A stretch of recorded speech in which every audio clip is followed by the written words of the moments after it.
Hey everybody, I'm Heather. And I'm Peggy, and welcome to our third episode of Life Unfiltered with Heather and Peggy. I don't know, this whole intro thing, it's new, right? Yeah, we're still working out the kinks. Yeah. So anyway, we were just talking a little bit about uh, jobs, careers, like interviews, and how crazy that is. And Heather had some opinions to share. So I think we're going to start with that.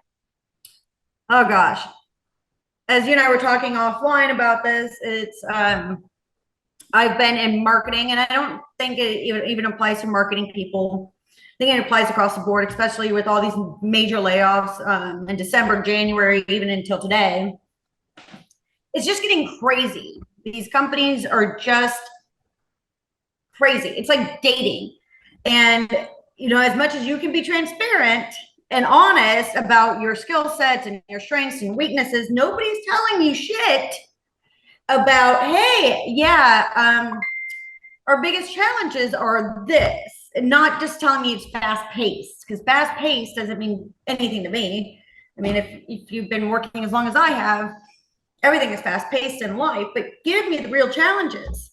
Is your CEO micromanaging? Is the product people crazy? I don't know. Give me some real challenges so that I have that decision to make if I want to join.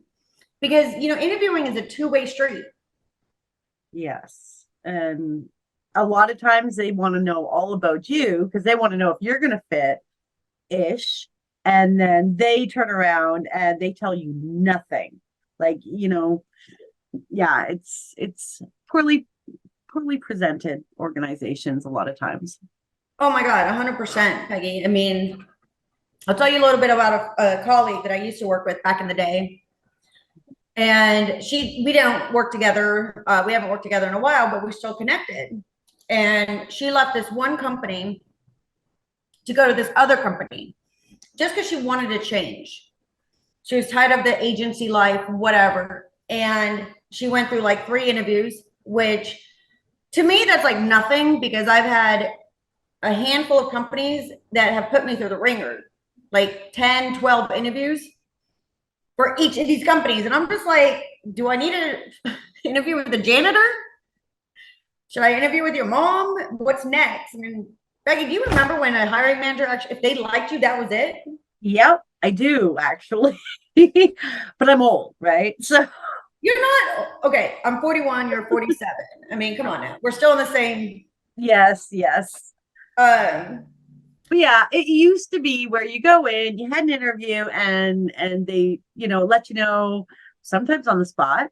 I mean, but sometimes, well, like within a week, now, I mean, it goes on forever. it There's goes on forever, and sometimes I just feel like, again, besides interviewing with the janitor, what else do I need to do?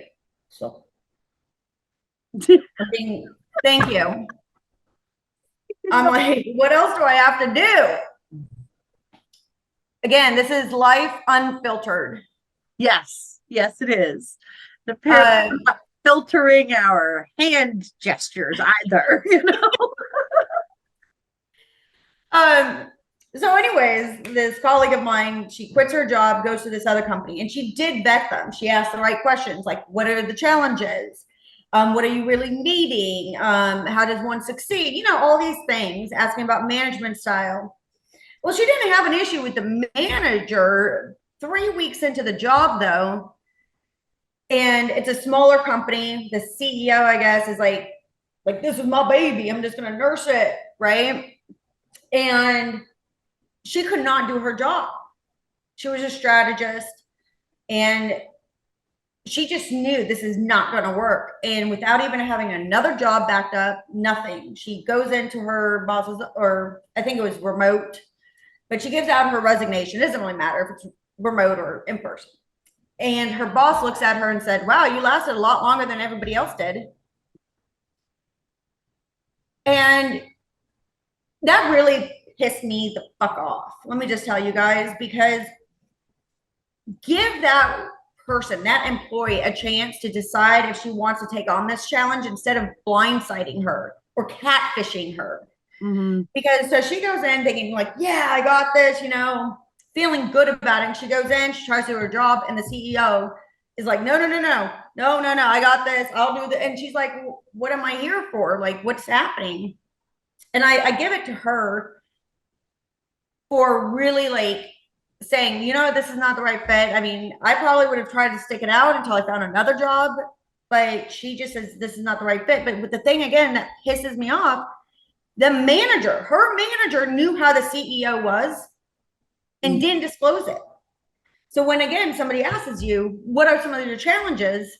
They should have been upfront. Well, because we're a smaller company, the CEO is like, and this is what you're going to be facing. So allow her to make a good, educated decision. Yeah. Does she want to do it or not? If she knew what she was walking into, she might have taken it. She may not have. But the thing is, people, you're lying. Companies, you're fucking with people's lives. We have to put food on the table. We have to have a roof over our head. It's just messed up. Yep. Well, and it's worse. I mean, like you say, catfishing. Like this is something that obviously everybody talks about. It happens in the dating world, especially with online stuff. But it's well, you haven't dated in like 17 years. No, but I got lots of friends, right? I hear about it. But it's worse when it's a job because you are reliant 100%. And I mean, there's lots of places out there now. Okay, so then you got to look at the job market right now. Like there is a lot of companies saying that they need employees. It is really competitive to get good employees. So maybe that's why there is a little bit of this misleading people in that interview process. But I think I mentioned, like for me, any jobs I've had, any ones that were really good, it's because I've talked to people that already work there. Yeah, and I've had interviews with people that are working there, but they won't tell me the truth. Like I worked at one company, I interviewed with my boss or my boss at the time, and then another guy, and he's like, "Oh yeah, that's great," blah blah blah blah blah. 3 months in, he's like, "Heather, this place fucking sucks." And I said, "Why didn't you say anything?" And he's like, "What am I supposed to say?" Yeah, but that's what I said. Like again, you can go to LinkedIn, find out other people that have been in that company, in that department, working with those managers. I mean, you can actually see like so much information on LinkedIn where you click on somebody, you can see what departments they've been in, who else they know that have worked at that company in that department. So you can see connections. They don't even have to currently be working there. Sometimes my biggest fear though is like if they are currently working there, they might be like, "Oh, hey, Bob, yeah, I know you're interviewing for this role, and so just reached out to me." And then he might be like, "What?" But again, I've had other interviews where I met with people part of the team. Mm-hmm. They didn't say anything until after I started. Then they were like, "Oh man, this place sucks." Blah blah blah blah blah. They're put in a really awkward position. Do you know what I mean? Because they can't say anything bad. I mean, I've worked at. I'm a human. Save it. I wouldn't say anything. I would just be like, "Thank you for your honesty," and maybe move it on from there. At the same time, you got to be careful too, because some people may just be like intimidated or threatened by your experience. Mm-hmm. So they're wanting to drive you away. I guess what my rant is companies be transparent, be better, do better, because you're affecting my income, you're affecting my apartment, which anybody who lives in Austin, Texas, it is expensive. And I'm a single woman and I have a guinea pig. I gotta feed my guinea pig. Please, people, have some humanity and understand that we're not an equipment that you can just replace. If just be honest and give us that opportunity to make that decision for ourselves. Yeah. I mean, if I apply to our company and they're like, "Yeah, we're going through a financial hardship right now, but we need somebody," at least then I have that opportunity to make that decision if I want to, be like, okay, I know this is probably going to be short term Mm-hmm. versus going into a company that I have like no marketing budget, which is also the worst thing you can ever go into. Yeah. Yeah. It's the worst. That's why I've probably been doing marketing contracting for so long because nothing is permanent.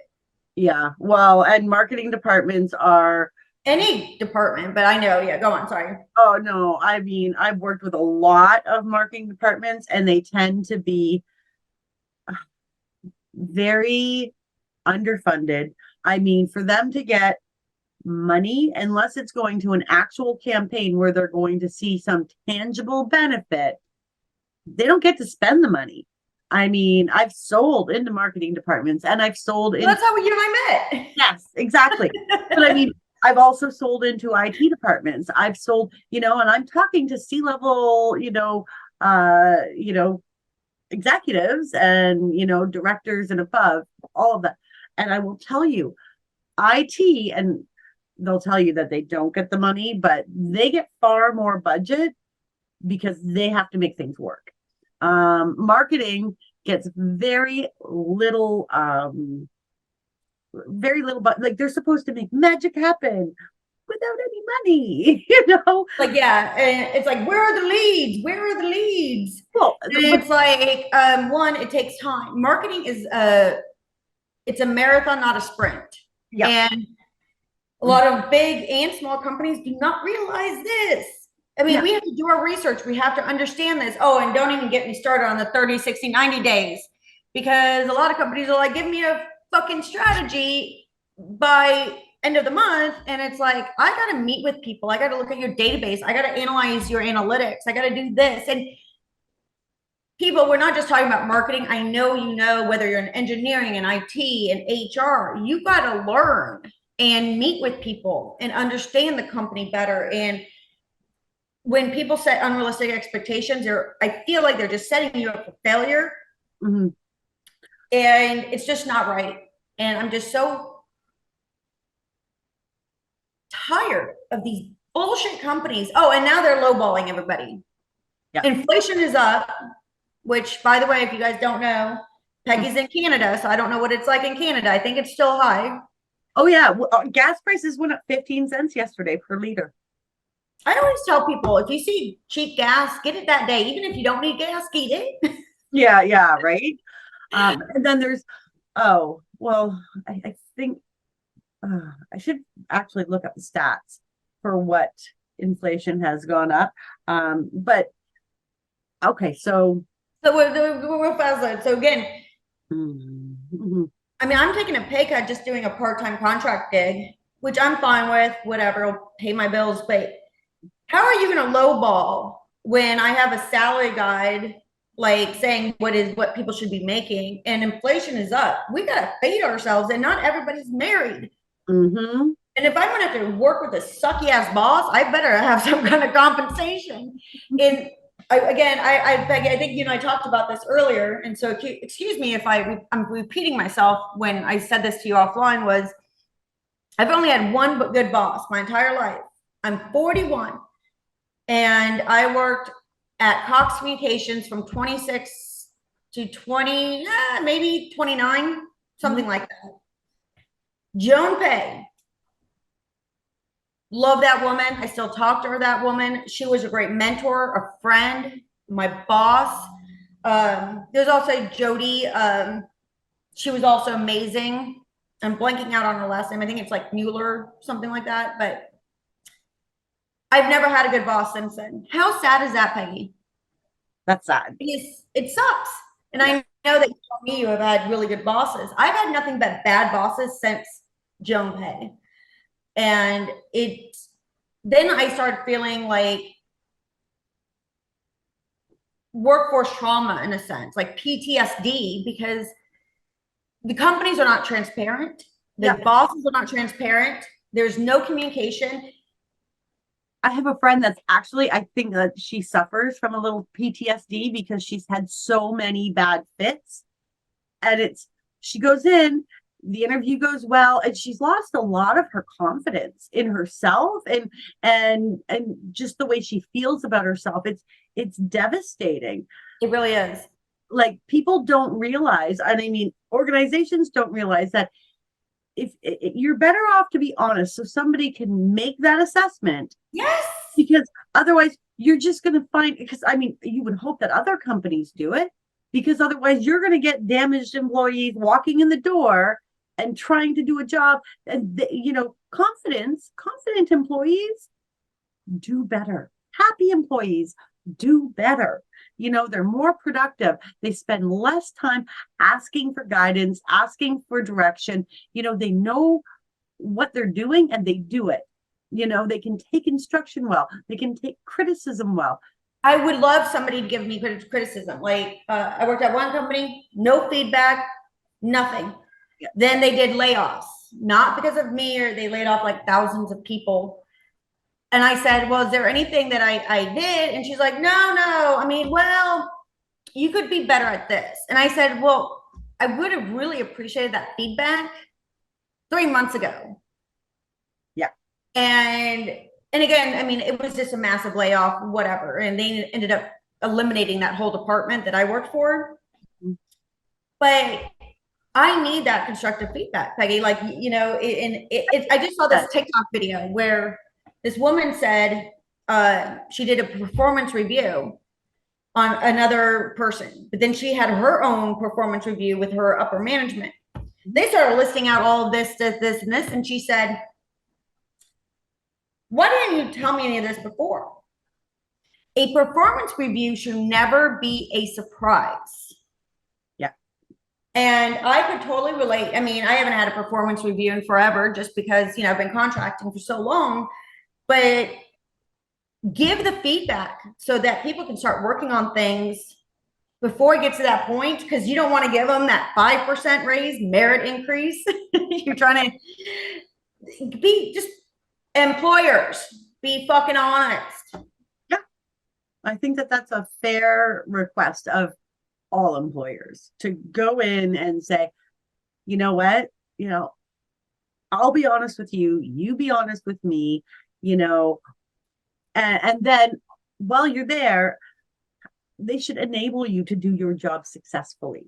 Exactly. And be your champion, your support. Yeah. I think that, again, it goes down to like those interviews. Don't give me this fluff. Oh, our biggest challenge is we're working really fast. Yeah. I mean, it's just, yeah, I'm beyond words sometimes. I did sign a offer letter for a part-time contract gig. The hiring manager seems great. I say that every time. Mm-hmm. They seem great. And then you get in and it's like, how can I stab her 50 times? Or how can I make sure that she does not know how fucked up the company is? Like, and I done my research on the company. I know this company, and I know what their challenges are. But again, everybody boss that says to me, oh, I'm not a micromanager. I had one boss constantly being like, what are you doing? What are you doing? And I'm just like, I'm trying to work. Like, yeah. Again, Joan Pay, holla. I don't know. I think that's my rant. Well, you know what? You're allowed to rant. And, I hope everybody tunes in tomorrow, or to our next, well, maybe not tomorrow, but to our next podcast, and listens to the next rant, because we've got more. Oh, and people, don't forget to leave comments. We would love to hear from you. Yeah. And about anything that you want to hear our opinion on. Yeah. If you just want advice, if you want to just hear us go off on bullshit, let us know. We're definitely. If you've got a funny TikTok, you can send that our way too, and we might talk about it on. We did that on our first episode. Yeah. So, and it was just well put together. I just thought it was hilarious. It takes a lot of time to do those itty bitty little clips, I think. Yeah. But yeah, this was a good conversation. Yeah. Thanks for letting me vent, Peggy. No problem. Thanks everybody for tuning in and having a good one.